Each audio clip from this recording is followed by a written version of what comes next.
खेती को दो जैविक का उपहार, खेती को दो जैविक का उपहार, लहराएंगी फसलें, आएंगी खुशियां अपार। हाय हेलो नमस्कार, कैसे हैं आप? 91.2 NAVH हेलो धून पर मैं हूँ RJ RV आपके साथ। दोस्तों, आज के इस खास कार्यक्रम में हम बात करने वाले हैं खेती से संबंधित। आज का हमारा विषय है खेती में जैविक उर्वरक का महत्व। इस विषय पर हमसे बात करने के लिए हमारे साथ मौजूद हैं अजय कुमार सर, जो PhD स्टूडेंट हैं और ये भारतीय कृषि अनुसंधान संस्थान से PhD कर रहे हैं। सर, बहुत बहुत स्वागत है आपका हमारे 91.2 NAVH हेलो धून में।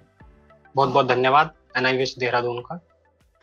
सर, सबसे पहले तो मैं आपसे यही जानना चाहूंगा, सर जैविक उर्वरक क्या है और ये कितने प्रकार के होते हैं? जैविक उर्वरक के बारे में जानने से पहले सबसे पहले हमें थोड़ा जो दलहनी फसलें होती हैं उनकी तरफ गौर करना होगा। Yes sir. तो हमारे किसान भाई जानते हैं कि जो दलहनी फसलें होती है उसमें कुछ इस प्रकार के सूक्ष्म जीव उनकी जड़ ग्रंथियों में पाए जाते हैं, जो कि वातावरण में उपस्थित नाइट्रोजन को हमारी फसलों को उपलब्ध कराते हैं। जो दलहनी फसलें जैसे कि हमारी चना, हमारी सोयाबीन और लोबिया, जितनी भी दलहनी फसलें हैं उनमें कुछ सूक्ष्म जीव उनकी जड़ ग्रंथि में पाए जाते हैं, जो कि वातावरण की नाइट्रोजन को पौधों को उपलब्ध कराते हैं। जी सर। जबकि कुछ हमारी फसलें ऐसी हैं जो दलहनी फसलें नहीं है, जिसमें प्राकृतिक रूप से ये सूक्ष्म जीव नहीं पाए जाते, जैसे हमारा गेहूं, ज्वार, बाजरा, धान। तो हमारी जो सरकारी संस्थाएं हैं या हमारी जो प्राइवेट संस्थाएं हैं या हमारी कोऑपरेटिव संस्थाएं हैं, इन संस्थाओं ने अपने अपने हिसाब से जैव उर्वरकों का निर्माण किया है, जो कि इन फसलों में जिनमें प्राकृतिक रूप से सूक्ष्म जीव नहीं पाए जाते, वो फसलें भी इन सूक्ष्म जीवों का उपयोग करके सस्टेनेबल रूप से इन चाहे नाइट्रोजन हो, पोटेशियम हो या फास्फोरस हो, जो कि मुख्य पोषक तत्व हैं, इनको हमारी फसलें सुगमता पूर्वक ले सकती हैं इन सूक्ष्म जीवों का प्रयोग करके। तो ये जैव उर्वरक है। जी सर। और बात करें कि ये कितने प्रकार के होते हैं, तो जो हमारे मुख्य पोषक तत्व है नाइट्रोजन, फास्फोरस, पोटेशियम, इसके साथ साथ जो सूक्ष्म पोषक तत्व होते हैं जिंक, आयरन। तो अभी जो मुख्यतः जो नाइट्रोजन स्थिरीकरण वाले हमारे जैव उर्वरक उपलब्ध हैं, फास्फोरस को सोल्यूबलाइज करने वाले हमारे जैव उर्वरक उपलब्ध हैं, और इसके साथ ही पोटेशियम को उपलब्ध कराने वाले जैव उर्वरक भी हमारे पास उपलब्ध हैं, आज के टाइम में उपलब्ध है। किसान भाई उनका प्रयोग कर सकते हैं। जी जी सर। सर, जैसे गांव के जो किसान होते हैं सर, है ना सर, तो उनको इतनी नॉलेज होती नहीं है, मतलब उसके बारे में, ये जैविक उर्वरक और जो प्राकृतिक उर्वरक हो गए जो हम मनुष्य बनाते हैं, जो जैसे यूरिया वगैरह बनाते हैं, तो सर उनको कैसे जागरूक करें इसके बारे में कि वो जो है प्राकृतिक उर्वरकों का उपयोग करें सर? जी बिल्कुल, जैव उर्वरकों का कैसे हम उनको जागरूक कर सकते हैं। यस जैसे सर। कि आपका एक कार्यक्रम है, बहुत अच्छा कार्यक्रम है, इसके द्वारा भी किसानों के बीच में जागरूकता आएगी और किसान जरूर इसका फायदा उठा सकते हैं। और हमारा पूसा कृषि संस्थान जो नई दिल्ली में समय समय पर जो है कार्यक्रम कराता है, और कर्बको जो कि एक कोऑपरेटिव संस्था है, वो भी समय समय पर जो है प्रोग्राम कराता है। इसकी वजह से क्या होगा, किसानों को एक जानकारी मिलेगी, और जानकारी मिलने से किसान जागरूक होंगे, और जागरूक होने से जरूर किसानों के बीच में जैव उर्वरकों का प्रचलन बढ़ेगा। जी सर। सर, जब हम इनका प्रयोग करते हैं तो कुछ सावधानियां हमें बरतनी जरूरी होती हैं, तो सर जी इनके लिए हमें क्या सावधानियां बरतनी चाहिए सर? जी, जब हम बात करते हैं जैव उर्वरकों की, जैसे कि हम जानते हैं कि इसके अंदर सूक्ष्म जीव होते हैं। तो जी सर। सूक्ष्म जीव जैसे हम जीव हैं, ऐसे ही सूक्ष्म जीव होते हैं, तो उनके लिए भी बहुत ही सावधानियों की जरूरत पड़ती है। जैसे कि सबसे पहले आप जो भी सूक्ष्म जीव खरीदते हैं, आप जो भी बायो फर्टिलाइजर यानी जैव उर्वरक खरीदते हैं, आपको चाहिए कि वो किसी प्रमाणित स्रोत से ही आप खरीदें, चाहे वह पूसा कृषि संस्थान हो, चाहे वह कर्बको हो, या अन्य कोई भी जिस चीज पे आप विश्वास करते हैं, आप प्रमाणित स्रोत से ही खरीदें। और खरीदने के उपरांत जैसे कि ये सूक्ष्म जीव हैं इसके अंदर जैव उर्वरक के, तो आपको चाहिए कि उसकी उत्पादन की तिथि को आप जांच लें, इसके साथ जी। साथ उसकी समाप्ति की तिथि को भी आप अच्छी प्रकार जांच लें। तीसरा आपको क्या ध्यान रखना है, उसको स्टोर करने के लिए एक एक तापमान की जरूरत होती है, तो उस तापमान का भी आप ध्यान रखें, उतने तापमान पर ही आप रखें। जैसे कोई किसान भाई अगर वो खरीद के लाता है तो उसे चाहिए कि उस पर एक बार पढ़ ले कितने तापमान पे रखना है। सबसे अच्छा ये रहेगा कि किसान को अगर वो आज प्रयोग करना है तो वो चाहिए कि आप तुरंत ही खरीद के लाए और तुरंत उसका प्रयोग करें, ज्यादा समय तक उसे अपने घर पर ना रखें। और और जो चौथा है, किसानों को चाहिए कि उसके प्रयोग के समय, जब आप फसल की बुआई कर रहे हैं तो उसी समय इसका प्रयोग करें। आप क्या कर सकते हैं कि इसकी लेई बनाकर आप लेई के रूप में इसका प्रयोग कर सकते हैं, जिसके बहुत अच्छे परिणाम रहते हैं। और जी सर। जो किसान किसान भाई इसका प्रयोग करते हैं, 3-4 साल जैसे किसान इसका प्रयोग करेंगे तो उनकी मृदा की जो है स्वास्थ्य सुधर जाएगा, जिससे कि जो जो मृदा की जो उर्वरक की मांग है वो कम हो जाएगी, चाहे वह किसी भी रूप में हो, और मृदा में पोषक तत्वों की उपलब्ध कराने की क्षमता भी बढ़ जाएगी। जी सर। सर आप हमें इतनी अच्छी जानकारी दे रहे हैं। आशा है कि हमारे किसान भाइयों को और हमारे जो श्रोता हैं उनको पसंद आ रही होगी सर। सर जी अगर हम एक बिल्कुल। पर्यावरण के दृष्टिकोण से सोचें, है ना सर? जी तो इसका दृष्टिकोण से पर्यावरण के जैविक उर्वरकों का क्या महत्व है सर? जी, ये आपने बहुत अच्छे क्वेश्चन पूछा है। जी सर। आजकल जैसा हम लोग देख रहे हैं कि कभी तापमान इतना बढ़ जाता है, और कभी असमयक बारिश हो रही है, वर्षा हो रही है, जी कभी सर। असमयक ओलावृष्टि हो रही है। तो इतने सारे हमारे वातावरण में हमें परिवर्तन देखने को मिल रहे हैं। जी और सर। कुछ कुछ परिवर्तन जो है प्राकृतिक जनित है, कुछ परिवर्तन मनुष्य जनित है। जैसे मनुष्य का हमने पहले ही बताया कि मनुष्य जो हमारे, चाहे किसान हो या खेती से जुड़े हुए लोग हैं, वो ज्यादातर रासायनिक उर्वरक को, चाहे वो पेस्टिसाइड हो, चाहे रासायनिक उर्वरक है, उनका प्रयोग करते जा रहे हैं। जिसके प्रभाव से हमारी मृदा की तो स्थिति पूरी खराब होती जा रही है दिन ब दिन। इसके साथ जी साथ सर। हमारी मनुष्य की भी जो स्वास्थ्य है उस पर भी इसका दुष्परिणाम है। तो ये कुछ इसके मुख्य दुष्परिणाम है प्राकृतिक रूप से, अगर हम देखें तो पर्यावरण पे देखें। जी सर। सर क्या जैविक उर्वरक हैं, क्या उनको उपयोग करने की कोई विशेष टेक्निक है सर? जी, जैसा मैंने आपको अभी पहले बताया था, जब सावधानी की हम बात कर रहे थे, जी सर। जैविक उर्वरक जैसे आपने जो खरीदे हैं, चाहे वो कंसोर्सिया आपने खरीदा है, जिसमें कि कंसोर्सिया का मतलब होगा जिसमें नाइट्रोजन, फास्फोरस, पोटेशियम, यानी तीनों को उपलब्ध कराने वाले सूक्ष्म जीव जिसके अंदर होते हैं, उसे बोलते हैं कंसोर्शिया। जैसे कर्बुको ने लिक्विड नाइट्रोजन के लिए ऑलरेडी एक कंसोर्शिया बना रखा है। जी। कंसोर्शिया वो एक, आई थिंक वो 350 रुपए की बोतल है, तो उसमें तीनों के तीनों सूक्ष्म जीव हैं। तो आप उसका क्या कर सकते हैं, जब आप अपनी फसल की बुआई कर रहे हैं तो उसके बीज को आप उपचारित कर सकते हैं। जब आप बीज की बुआई कर रहे हैं तो बुआई के समय अगर आप प्रयोग करते हैं उसका, तो उसके बहुत अच्छे परिणाम किसानों को मिल सकते हैं। जी सर। जी सर जब हम कहते हैं कि सर हर चीज़ की अपनी सीमा होती है ना सर, मतलब जी लिमिट होती है बिल्कुल। एक चीज़ की। तो और जब हम इनका प्रयोग करते हैं तो हमें बहुत सारी चुनौतियों का सामना भी करना पड़ता है सर।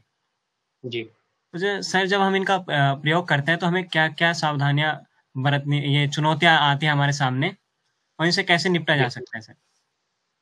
जी सबसे पहले तो चुनौतियों की हम बात करें, इसमें मुख्य चुनौतियां तो यही आएंगी कि आपको प्रयोग कैसे करना है, जी आपको सर। इसका आपको इसकी हैंडलिंग कैसे करनी है, उसके लिए मतलब हर इसके बारे में हर हमें नॉलेज होनी चाहिए सर।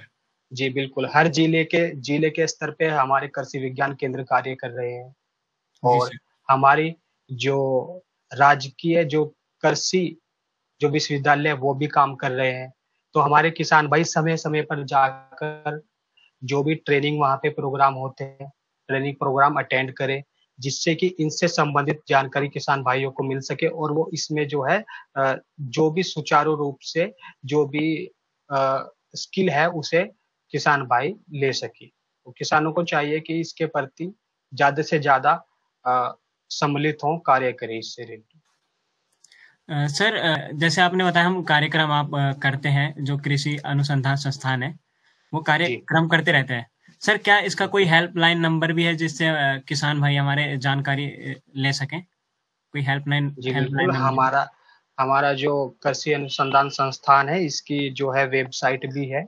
जी सर। मतलब किसान भाई डायरेक्ट जाके वेबसाइट पे जा सकते हैं, वहाँ पे समय समय पर जो है उसका एक नोटिस रहता है। इसके साथ साथ हमारे किसान भाई, हमारा जो कृषि अनुसंधान संस्थान है वो पत्रिकाएं निकालता है, जैसे खेती है, फल फूल है, किसान भाई उससे भी जुड़ सकते हैं और उसके थ्रू भी जो भी जानकारी है उसके थ्रू भी ले सकते हैं। और हमारे भारतीय कृषि अनुसंधान संस्थान में सूक्ष्म जैविकी विभाग है, जहाँ पर जैविक उर्वरक उत्पादन इकाई है। किसान भाई वहां आकर भी संपर्क कर सकते हैं। जी जी। सर। सर, कृषि अनुसंधान संस्थान जी। जैविक उर्वरक के विकास में क्या भूमिका निभा रहा है? जी। जो कृषि अनुसंधान संस्थान है, यहाँ पर हमारा जो कृषि एग्रीकल्चरल जो माइक्रोबायोलॉजी यानी कृषि का जो सूक्ष्म जैविकी विभाग है, वहाँ पर जैविक उर्वरक उत्पादन इकाई है।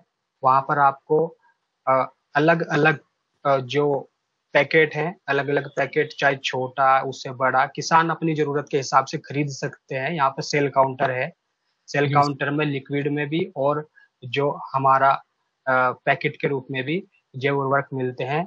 और हमारा जो भारतीय कृषि अनुसंधान है इस पे बहुत अच्छे से कार्य कर रहा है। इसने बहुत अलग अलग तरीके के कंसोर्शिया भी डेवलप किए हैं, तो किसान भाई यहाँ के संपर्क कर सकते हैं। जी। जी सर। सर, जैसे सालों साल रिसर्च चलती रहती है सर, हर चीज़ पे हम्म। चलती है। जी। जी। तो जैव उर्वरकों पर भी अभी रिसर्च चल रही होगी सर? जी। जी सर। तो उसमें करंटली क्या रिसर्च हुई है सर, कुछ बता सकते हैं इसके बारे में? जी, अभी जैसे हमारे किसान भाई जो पराली की समस्या से, जो किसान भाई पराली को जला देते हैं जी सर। ज्यादातर, जिससे कि प्रदूषण बढ़ रहा है या प्रदूषण बढ़ता है पराली जलाने के समय, तो हमारे भारतीय कृषि अनुसंधान संस्थान ने ऐसा एक जैविक जो है फॉर्मुलेशन तैयार किया है, जिसके छिड़काव से उस पराली का जल्दी से जल्दी मृदा में उसको घटित हो सकती है और मृदा की उर्वरता को भी बढ़ा सकती है, जिसका परिणाम ये होगा कि प्रदूषण कम होगा और उसका हमारी मृदा पर अच्छा प्रभाव पड़ेगा। जो पराली है जो किसान जलाते हैं, तो उसका अच्छा जी सर। प्रभाव पड़ेगा अगर उसका प्रयोग करते हैं। ये बहुत अच्छा कार्य भारतीय कृषि अनुसंधान संस्थान ने करा है, जिसको दिल्ली गवर्नमेंट ने भी सपोर्ट किया है और उसका काफी प्रचार भी हुआ है। हाँ जी सर, हम देखते हैं बहुत जगह जो दिल्ली की जो हवा है वो बहुत दूषित हो रही है। जी, वो उसका प्रदूषित हो मेन जाती है। कारण जो है जी। वो पराली जलाते हैं किसान, तो जी। उससे ही वो हमारी जो हवा है वो दूषित हो रही है सर। जी, तो उसके उसके उसके समाधान में भारतीय कृषि जी, अनुसंधान जी। संस्थान ने कार्य किया है, अच्छा कार्य किया सर, जो घर में गार्डनिंग वगैरह करते हैं सर, वो क्या वो भी जैविक उर्वरकों का प्रयोग कर सकते हैं सर? है। बिल्कुल। जो हमारे आज का जो समय है, जैसे अर्बेनाइज जो जो शहरीकरण है, शहरीकरण बढ़ता जा रहा है, तो हर जी सर। व्यक्ति सोचता है कि वो अपने घर में पेड़ पौधे लगाए। तो जी, जो जी। पेड़ पौधे लगाता है जो भी व्यक्ति, वो जैव उर्वरकों का प्रयोग अपनी आवश्यकता अनुसार कर सकता है। और जी सर। घर घर में जो है रासायनिक उर्वरकों के प्रयोग से भी बच सकते हैं अगर वो जैव उर्वरकों का प्रयोग करते हैं। जी सर। सर, हेल्पलाइन अभी आपने बताया कि आपकी वेबसाइट वगैरह भी है सर। हेल्पलाइन जी। नंबर अभी कोई है तो बता दीजिए सर, क्योंकि जो गाँव में किसान रहते हैं, वो इतना जानते नहीं है वेबसाइट वगैरह के बारे में। अगर कोई हेल्पलाइन नंबर हो सर, तो एक बार अगर जी वो बता बिल्कुल। दें तो। जी सर। जो हमारे भारतीय कृषि अनुसंधान संस्था का जो किसान का जो टोल फ्री नंबर है, वो जी है सर। 1800 1501551। तो किसान जी सर। भाई इससे कांटेक्ट कर सकते हैं, किसी भी तरीके की किसानों को राय जाननी है, कोई भी सलाह चाहिए, ये बिल्कुल टोल फ्री नंबर है, किसान जी भाई इस पे सर। संपर्क कर सकते हैं। तो एक बार नंबर मैं फिर से रिपीट कर देता हूँ, 1800 180 1551। Okay sir. जी बिल्कुल। बिल्कुल। जी सर।